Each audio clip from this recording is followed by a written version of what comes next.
Welcome to house wife channel. நம்ம இன்றைக்கி என்னோடய மசாலா ரேக்கை தான் கொஞ்சம் ஆர்கனைஸ் பண்ண போகிறோம், அதாவது அப்கிரேட் பண்ண போகிறோம். பார்த்திங்கன்னா நான் இப்போ இந்த பாக்ஸஸில் வச்சுருக்கேன். அப்புறம் சில மசாலா வந்து இந்த கிளாஸ் பாட்டில்ஸில் வச்சுருக்கேன். ஸோ இப்போ மோஸ்ட்லி என்னென்னா என்னோடய கிச்சன்லேருந்து பிளாஸ்டிக்ஸை எடுத்துகிட்டு கிளாஸ் பாட்டில் மாற்றணும், கிளாஸ் ஆர் எவர் சில்வர் அந்த ஒரு இது இருக்குது. பட் ஸ்டெப் பை ஸ்டெப் பண்ணலாம் அப்படின்னு இருக்கேன். இந்த பாட்டில்ஸோட மூடி கொஞ்சம் இது பண்ணிடுச்சு. அப்புறம் இந்த ஸ்கொயர் டப்பா பார்த்திங்கன்னா இது மசாலா வைக்கிறதுக்கு ஏற்ற மாதிரி இல்லை. ப்ளஸ் ஒன்று இது பிளாஸ்டிக், இது வந்து ஏர் டைட்டாக இல்லை. சில சமயத்தில் என்ன ஆகுனா மழை நேரங்கள்லாம் அந்த மசாலா கெட்டு போயிடுது. அண்ட் சில இதோட மூடி வந்து இப்போ பார்த்திங்கன்னா இப்படி எடுத்தாலே கையில் வந்துடுது, ரொம்ப லூஸ் ஆயிடுச்சு. ஸோ இது வந்து பார்க்க அழகாக இருக்குது, பட் யூஸ் ரொம்ப இல்லை. அமேசானில் தான் வாங்கியிருந்தேன். ஸோ பிளாஸ்டிக் முதல்ல நம்ம மசாலாவுக்கு மாற்றணும் கண்டிப்பாக. அது ரொம்ப நாள் யோசிச்சுட்டு இருந்தேன். ஸோ இன்றைக்கி செஞ்சிட வேண்டியதான். ஸோ நான் என்ன புது டப்பா வாங்கினாலும் இந்த வித்தில் தான் இருக்கணும், அப்போ தான் என்னோடய ரேக்கில் சேரும். ஸோ அந்த மாதிரி நான் ஒன்று வாங்கிட்டு வந்திருக்கேன். பார்ப்போம், அதை ரீப்ளேஸ் பண்ணி பார்ப்போம். ஸோ இப்போ பார்த்திங்கன்னா இது ஸ்கொயராகவும் இருக்கனால இப்படி பிடிச்சி எடுக்கிறதுக்கு கூட டைட்டாக இருக்கும், அப்படி எடுக்க முடியாது டக்குன்னு. ஸோ அதுவும் ஒரு இது வந்து சும்மா பார்க்க தான் நல்லா இருக்குது. யூஸ் பண்ண பார்த்திங்கன்னா ரொம்ப இதில் நிறைய டிஸ்அட்வான்டேஜ் ஆயிடுச்சு. ஸோ சரி ஒரு அப்புறம் பாருங்கள், இது வேறு அதில் வந்து வராது. ஸோ ஏதாவது ஒரு டப்பாவை நான் எடுத்தால் தான் அதை எடுக்க முடியும், அப்படி வேறு ஒரு பிரச்சனை. ஸோ பார்ப்போம் இதுக்கு என்ன தீர்வு அப்படின்னு. ஸோ இங்கே ஒரு ஷாப் போனேன், மால். அங்கே எனக்கு இந்த மாதிரி சின்ன சின்ன கிளாஸ் பாட்டில்ஸ் கிடச்சிது. இது ரொம்ப அழகாக இருந்தது, கலரும் எனக்கு பிடிச்சிருந்தது, ப்ரைஸும் ஆசம், எனக்கு ரொம்ப பிடிச்சிருந்தது. ஸோ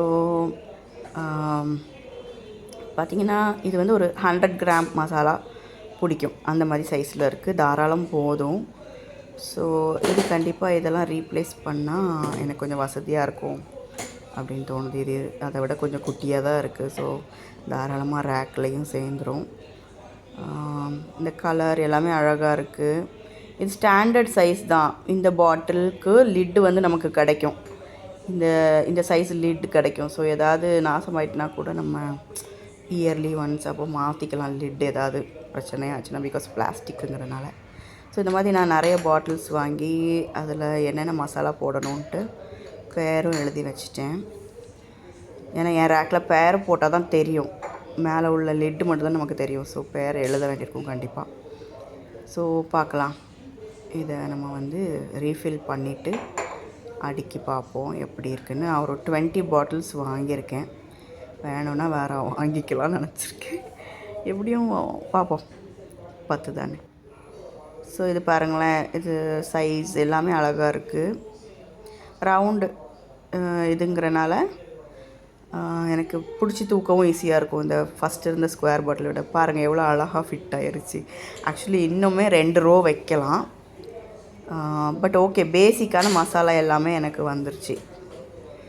ஸோ சில இது சியா சீடு, அஜ்வைன், அந்த மாதிரி சில சீடு வகைகள், அதுக்கு மட்டும் தான் எனக்கு கொஞ்சம் இப்போ பாட்டில் இல்லை. பட் தட்ஸ் ஓகே, என்னோடய பழைய பாட்டிலில் வேணாலும் மாற்றிக்கலாம். ஸோ இதில் பார்த்திங்கன்னா பட்டை கிராம்பு அதெல்லாம் போட்டிருக்கேன், அந்த பிங்க் கலர் இதில். இதெல்லாம் மசாலா, திரிச்ச மசாலா மாதிரி உள்ளது. நல்லா இருக்குது இந்த பாட்டில், உண்மையிலே பார்க்கவும் நீட்டாக இருக்குது. உண்மையிலே இது ஒரு அப்கிரேடு தான் என்னோடய மசாலா ரேக்குக்கு. ஸோ தாராளமாக 50 கிராம் பேக்கெட், 100 கிராம் பேக்கெட் இதில் போடலாம். கோரியாண்டர் பவுடர் மட்டும் கொஞ்சம் ஜாஸ்தி இருக்கும் 100 கிராம் பேக்கெட்னா. இட்ஸ் ஓகே, மீதி ஸ்டோர் பண்ணிக்கலாம். அப்புறம் இதெல்லாம் இனி நான் கழுவி வச்சுருவேன். இந்த பிளாஸ்டிக் பாக்ஸஸ் இனி வந்து நம்ம வேறு ஏதாவது லைக் ஸ்டேஷ்னரி, கம்மல், அந்த மாதிரி ஃபுட் ஐட்டம் இல்லாமல் வேறு ஏதாவது சேவ் பண்ணால் நல்லா தான் இருக்கும். ஸோ இதெல்லாம் நீட்டாக கழுவிட்டு வேறு மாதிரி ஸ்டோரேஜாக யூஸ் பண்ணிக்கலாம். அப்புறம் இந்த பாட்டில்ஸ் கூட நல்லா தான் இருக்குது. இதுக்கு லிட்டு மட்டும் மாற்றினேன்னா இதையும் நான் வேறு இதுக்கெலாம் யூஸ் பண்ணிக்கலாம். ஏன்னா இன்னுமே நிறையா கிச்சனில் திங்ஸ் இருக்குது ஸ்டோர் பண்ண. அப்புறம் இந்த மசாலாலாம் மீதி ஆயிடுச்சு. ஸோ இது ரீஃபில் பண்ணுற வரைக்கும் இந்த டப்பாவில் வச்சுக்கிட்டு ரீஃபில் பண்ணிட வேண்டியதான். ஹலோ மக்களே, ஸோ இந்த கிச்சன் அப்கிரேட் வீடியோ உங்களுக்குலாம் ரொம்ப பிடிச்சிருக்குன்னு நினைக்கிறேன். ஸோ மறக்காமல் லைக் அண்ட் கமெண்ட் பண்ணுங்கள், சப்ஸ்கிரைப் பண்ணுங்கள்.